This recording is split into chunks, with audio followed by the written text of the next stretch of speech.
Hi, everybody. It's Mike and Jeannie from Here the Watchman, and we're just here today with you.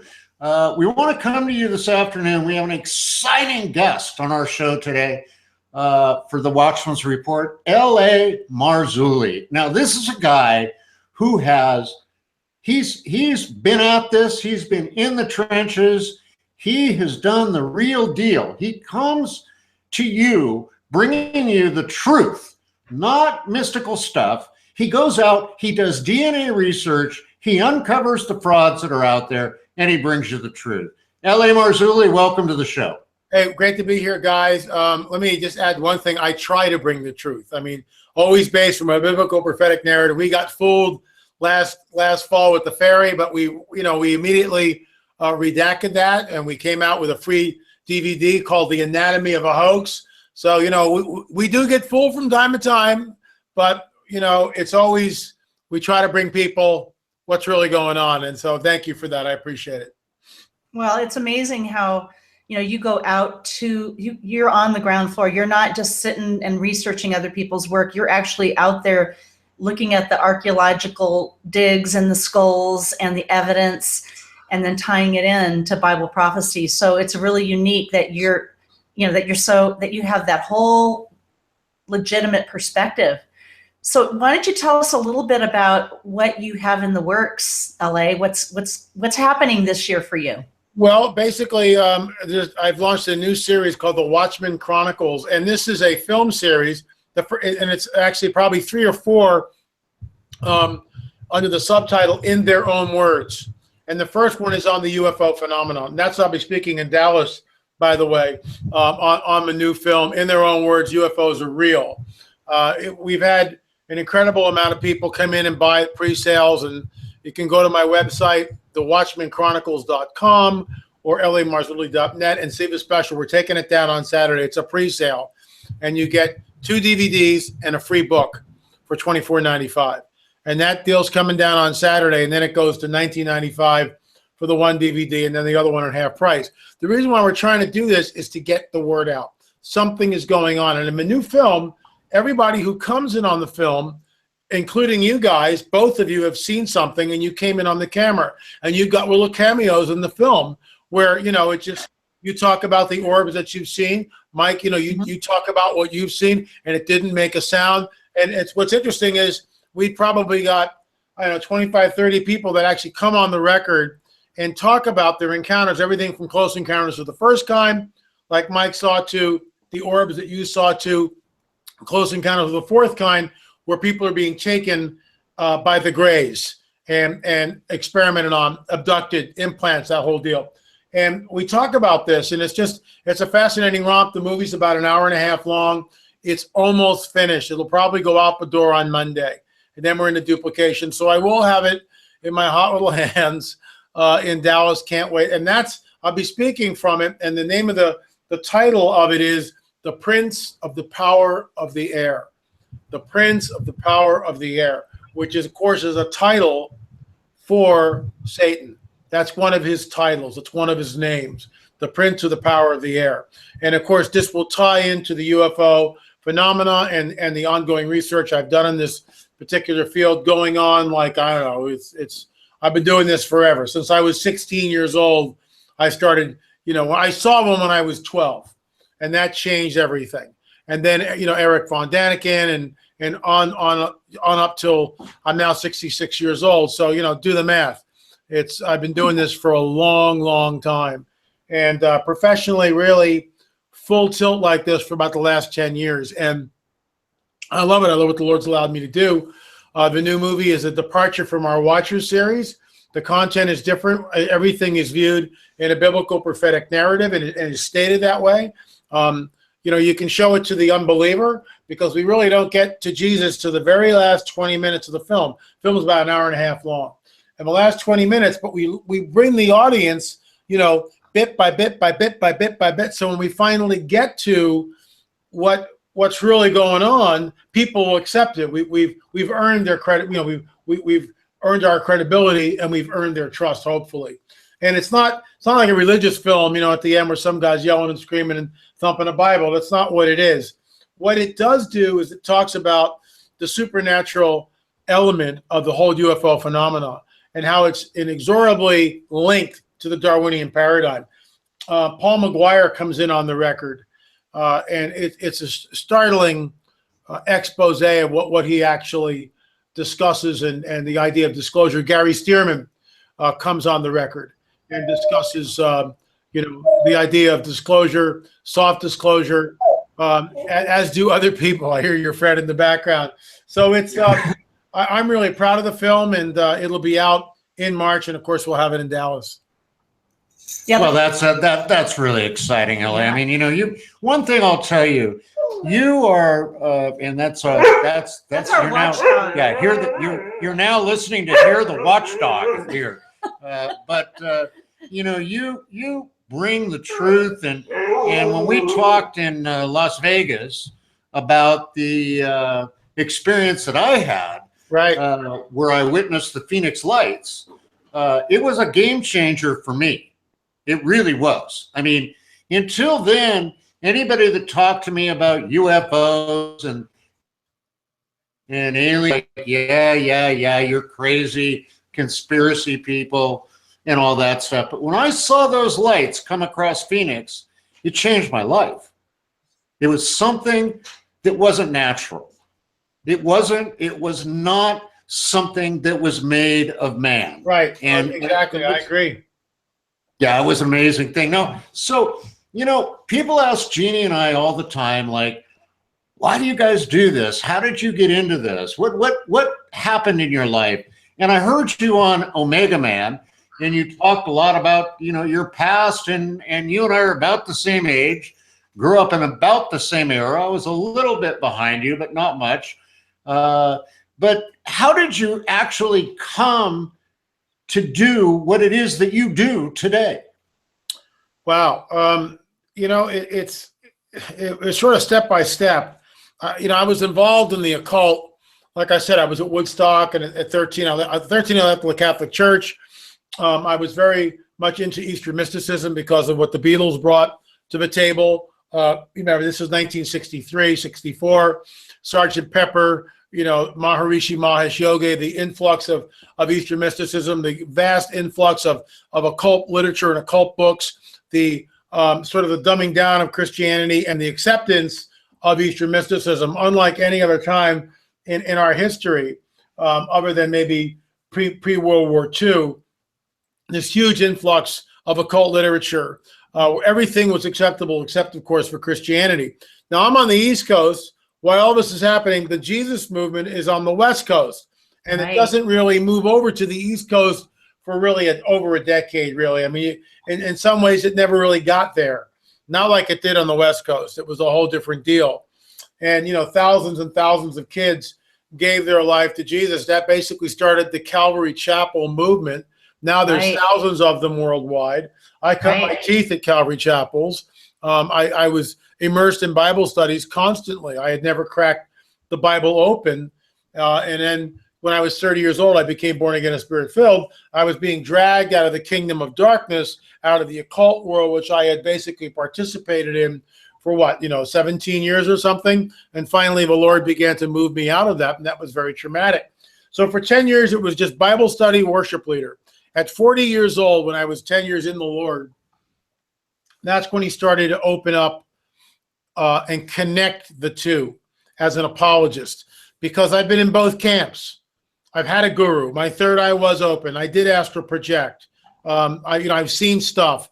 I've had spirit guides. I've had stuff come at me, all sorts of crazy stuff before I was a Christian. Underline, because people will take this clip and they'll take it out of context and they'll say, see, Marzulli's an occultist. No. That's not what we're saying. This is BC.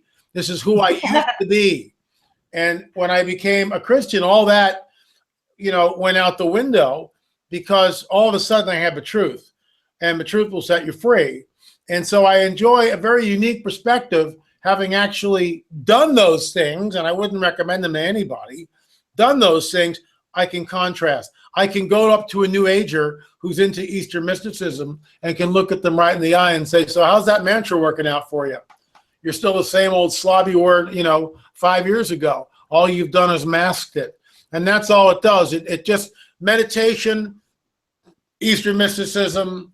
It launches the acolyte into the lower astral, and it just masks the sin nature. It masks it. So the person, it's actually very pernicious, because the person then is being led away from who he or she really is.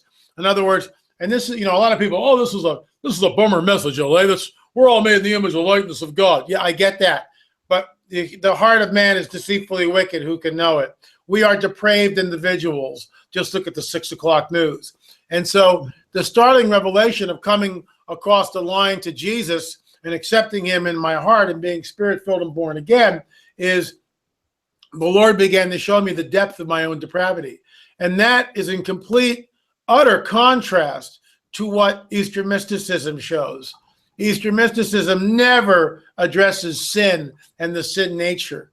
And Buddhism doesn't. Islam doesn't. Nothing addresses, except for Judaism, which has the whole ceremonial temple and the sacrificial way and the law. And we've been removed from that. Now, people will take umbrage with that statement and say, oh, God didn't rescind his law. I'm not saying that. I get that. We're not under it. We're free from the law. We are in the age of grace. We are in the age of grace, knowing that we can't keep the law. We can't do it. And if we were still under the law, then why isn't the temple still there? Why wouldn't God protect his temple? And Jesus told us that in 3 days I will destroy this temple and raise it up. He was talking about his body, but then he also says not one stone will be left upon another, which of course has been fulfilled. No one really knows where the Temple Mount was. I mean, people think they've got a 40-acre complex there, and people have different opinions of where the Holy of Holies was. That's how wacky it is. No one really knows. If we're intellectually honest, it's all speculation. Nobody knows. I personally don't believe it is where the Dome of the Rock is. I don't think the Dome of the Rock is where the Holy of Holies, which is why you could build a wall between the Dome of the Rock and construct the temple on the other part of the Temple Mount, which is adjacent to it, but completely apart, which might fulfill the words of Ezekiel. Don't measure the outer court. It's given to the Gentiles. It's been defiled. So the temple will be rebuilt at some point, just like Israel has been regathered from the four corners of the earth and reestablished in her ancient homeland. I mean, that's where we are. That's all prophetic. It's all going to happen. And, I enjoy what I do. I started writing fiction in the late 90s. It was published by Zondervan and Nephilim Trilogy. And then I got him in nonfiction. And started my own publishing company, Spiral of Life. And from there, it's been like a plane taken off the runway. And now I've created my first film series, the Watchman Chronicles. It's a departure from our Watchers series. And I did all the editing and, produced it and directed it. So it's my first real standalone film. I'm really proud of it. And we'll see what the Lord does with it. Well, it's amazing. It's amazing to see how you've grown in popularity and how you've grown the shows you're doing, the stuff you're publishing is just so incredibly dynamic. And you know what, LA, if your new series is anything like the Watcher series, I mean, that was amazing. I mean, Jeannie and I, we live up here in a undisclosed location in the mountains of Idaho, and we don't have satellite TV, we don't have cable TV, we barely have internet, but we have your video series and we watch it. It's amazing. It's like, guys, you gotta tune into LA. You gotta go on his website. You gotta take a look at his videos and what he's doing, because it's amazing stuff. I mean, this is a man who traveled to Peru in an undisclosed location, and he went down there and he's genetically testing things that he found to make sure that what he's reporting to you is the truth. And that to me is just amazing. I mean, I can't believe that you do that, LA. We're so blessed to have you. I mean, we're blessed to have you as part of Hear the Watchman. And, you and I have talked before, odd spirit within the Christian world. And I'm going to use Steve Quayle's term right now, the Christian cannibalization. One Christian attacking another Christian, and most of the time it's from some blogger somewhere in the country that we've never talked to that just wants to bring us down. I mean, what can we possibly do to try and stop all that and bring people together again? Well, I don't think you're gonna stop that. There's a lot of jealousy. There's a lot of stealing with it. Believe it or not, people will steal other people's intellectual property. And I'll just give you an example. In the Nephilim trilogy, I use the words "the coming great deception." Now, whether I originally penned that and came up with that name or not is, I'm not saying I did, but I might have, because I don't remember. It's not in the Bible, the coming great deception. Now it's used everywhere. People just bandy it around. If I talk about something, if I talk about the connection between Roswell, 1947, and Mount Hermon, that's the work of David Flynn. And I always point back to David. I always give him credit, because, in fact, when we did the Kandahar Giant and Watchers 10, we gave Steve Quayle kudos, because Quayle's the guy that broke the story. I'm not going to, I'm riding on his coattails, and I'm going to give him credit. When we were at Prophecy Watchers, he wasn't there, but we gave a round of applause to Steve Quayle for all his incredible research over the years, and then I presented what we found in addition to it. When I get hit like this, I just pray. I just give it over to the Lord, because, I'm not going to defend myself. I'm not going to write them. I'm not going to blast away or give them a platform by saying, so-and-so wrote such and such. I won't do that. I just pray about it and let it roll off, and keep my head down and keep doing what God's called me to do. And the scripture for that would be when Michael is disputing with Satan over the body of Moses. Now, what is that about? Just think about that. What is that about? They're disputing over why are they disputing to begin with? I mean, that's a whole rabbit trail that you can go down for like an hour or two. But the bottom line is, he says, the Lord rebuke you. The Lord rebuke you. Another one is, Paul says, render unto them according to their works. So when I get a hit piece, it's just like, Father, I pray a blessing over them, but I also ask that you would render unto them according to their works, and let it go. It's not worth it. I'm too busy doing what I'm doing. The research is, there's not enough hours in the day. There just isn't. There's just not enough hours in the day. One thing that I've had discussions with about certain people is that we love your humility. Most of the speakers, all the speakers actually that are speaking at our conference, are really humble one-on-one. They have a big job.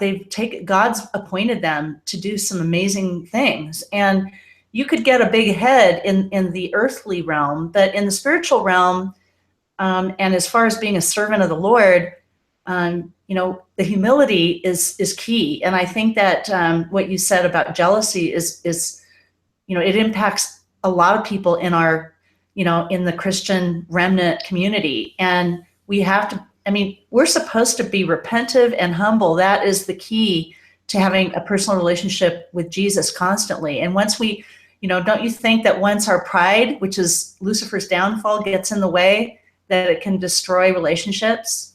Yeah, it's like the 24 elders in the book of Revelation. They're casting their crown. And when I remember first reading that, going, well, that's really weird. And I kind of get it. I've never been there, so I don't know what that's really like. But I kind of get it, and I feel for it. Jesus tells us that he is the vine, we are the branches. We can do nothing apart from him. And in 36 years of walking, it'll be 37 years this June, and 37 years of being a Christian, Spirit-filled, and walking and learning, I realize more now than ever before that I'm basically a child. And what I mean by that, in terms of galactic terms, in terms of eternal, in terms of eternity, I'm a child. I'm just getting things together, realizing, just who I am and what I am because of what he has done in me. Anything that you might say, well, LA, this, I'd be dead by now if I hadn't been born again 37 years ago. I wouldn't have made it to 66 years old. So anything that I might be, I attribute to what he's done in my life, and I'm not just, this isn't the party line. Some people go, oh, those crazy Chris, he just spout the party line. It's not the party line. That's what people don't get. If they think they know who he is, but they don't know him, there's no personal relationship, then they don't know him, and they have no clue as to what I'm talking about. When Jesus tells the apostles, I'm the vine and you're the branches, apart from me, you can do nothing, absolutely 100% true. No more, that's such a true statement. You can't add or take any, that's it. Apart from him, I can do nothing. And so realizing that, I mean, that's part of maturing in Messiah, in Christ. That's, as we walk with him, we realize that he's doing this, and this. It's like, oh my gosh, it's all about him. And everything I do points back to him, everything, period. You know, people are so funny. They'll sit there and go, oh, this information should be free. You know, those are the snowflakes who want everything for free. Yet, you know, I guess they want free gas and a free Starbucks, and they want free everything. Well, somebody's got to get up in the morning and go to Starbucks and turn on those machines and give you your latte. You know, and guess what? You pay happily for it, probably 5 or 6 or 7 times a week. And that adds up to about 2 or 3 DVDs. Hello? It's called priorities. You know, so I want to do a video.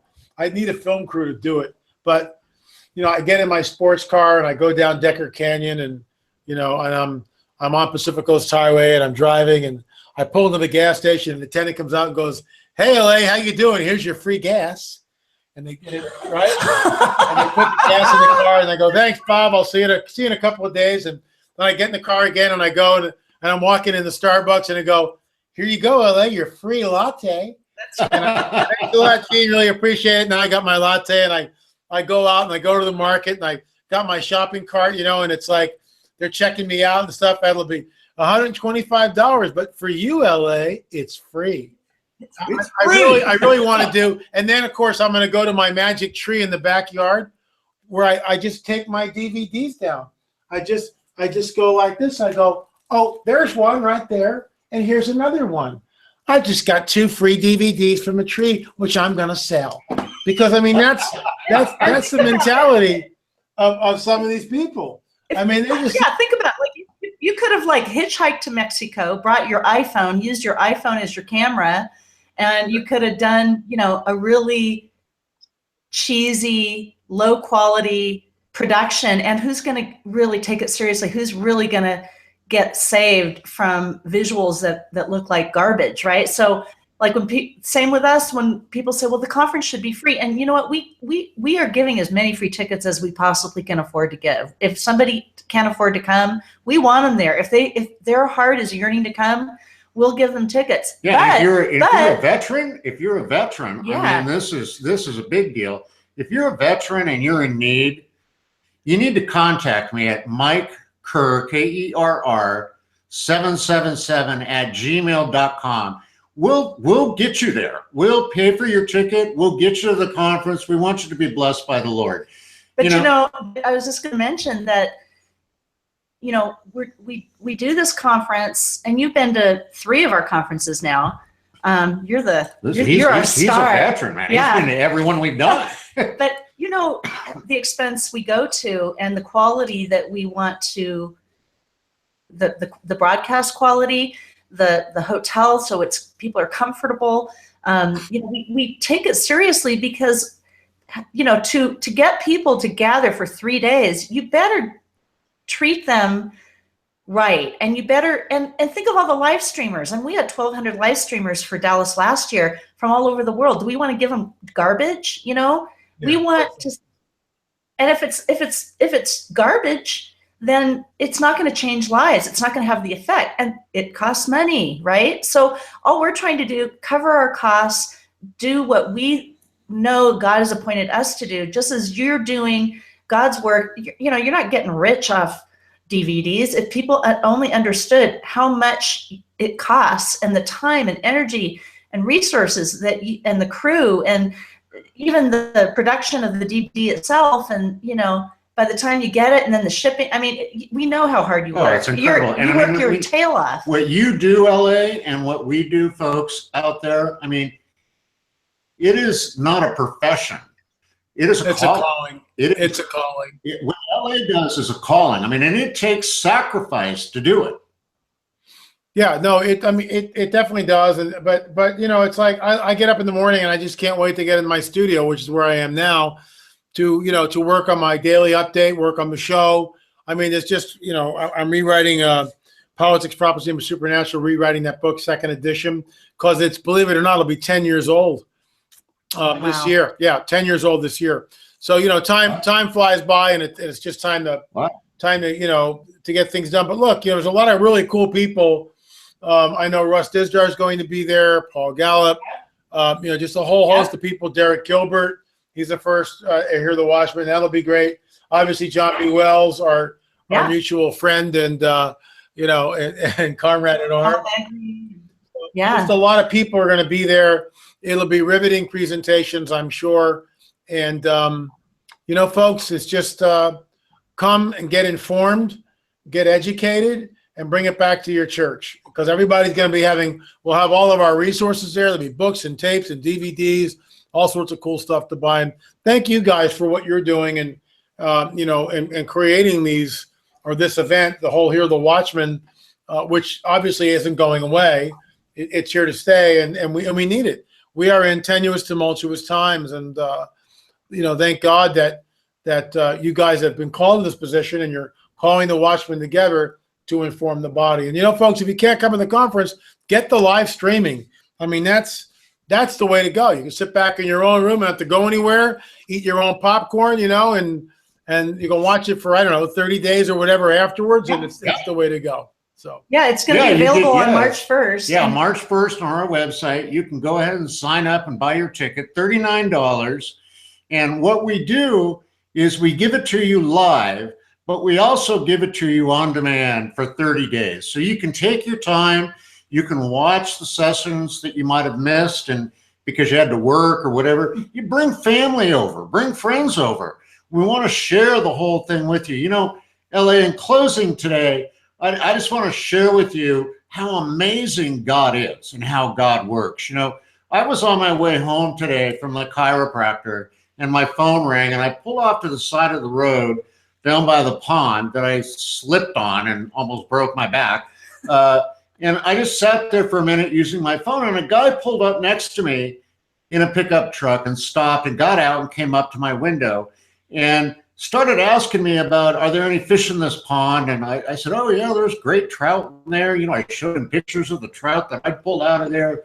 And we started talking, and he said to me, have you ever been to the Seventh-day Adventist church? And I said, nope, haven't been. But I said, it's kind of funny that you bring that up, because my wife and I produce Christian conferences across the country, and we don't care what church you're from. We just want you to come to our conference to hear about Jesus and to get to know and love Jesus more. And the guy, we had like a 20-minute discussion, and the guy was like just blown away. I said, we have pre-trib, we have the other side of the trib, we have pan-trib. Like I am. I mean, I'm just going to serve Jesus and see what happens. We have. Right. We have Pentecostals and we have Baptists, all on the same page. Catholics, you name it. No, don't call. Oh, yeah. No, there's no Catholics there. No, there's Catholics. No, Pastor Paul Begley's been accused of being a Catholic over and over again. Pastor Paul Begley is not Catholic, folks. There's Reformed Catholics, I should say, right? People raised Catholic, like you and me, LA. Yeah, the point is, LA, that what we try to do with Hear the Watchman is we try to put out like a full meal for everybody. Now, if you go to a buffet and you look at the buffet, it's got all this great stuff there. Some of it you don't want at all. You're not going to touch it. Other stuff you want more of. That's what Hear the Watchman is. We're trying to put it out there for people so that they can be filled. They can be a part of the full body of Christ. I mean, you've been to the conferences. I mean, what can you say to people that you took away from being at the conferences? Well, once again, I mean, you're hearing from a lot of different people, different perspectives. But I think the unification or the unifying theme is that many of us, or all of the speakers, believe that we're on the cusp of something, that the king is going to return. We may have differences of opinion as to how, when, like you talked about, you know, pre, mid, post, Pam, whatever. I get all that. The bottom line is many of us, I would say all of us, are looking for his return. Because the only way out of this mess, in my opinion, is when the king intervenes directly. And I think it's going to happen sooner than later. Yeah, we all do. And, Yeah. you know, that's, ladies and gentlemen, viewers, we are so excited to see you there. Please come if you can. Make a commitment. It'll change your life. It'll change your heart. The fellowship's amazing. And LA and the other speakers are actually accessible, so you can actually talk to them and fellowship with them and ask them personal questions. They'll sign books for you. And you'll get to know these guys and know they're the real deal. Yeah, LA will actually talk to you, folks. I mean, he'll actually shake your hand. No, it's really a gift, and it'll change your heart if you're open to that. And you know, I think it's also really good for the speakers too, because you know most of them are broadcasting from an undisclosed location, and you know, we need to encourage them too. So it's an opportunity for you to thank all these amazing men of God that have changed your life through their broadcasts and through their books and videos. So please come and join us at Hear the Watchman. You heard LA's subject, his topic first tonight. The Prince and the Power of the Air. Is that what it is? That's what it is. The Prince of the Power of the Air. Awesome. So it's going to be amazing. Thank you so much for coming on the show. And thank you so much, LA. We'll see you guys. now. Blessings. God bless you both. You too. Take care. God bless LA. Thank you so much for everything you do. Thank you for what you guys do. Take care. See you in 40 days. You got it. All right, man. Bye-bye. Take care.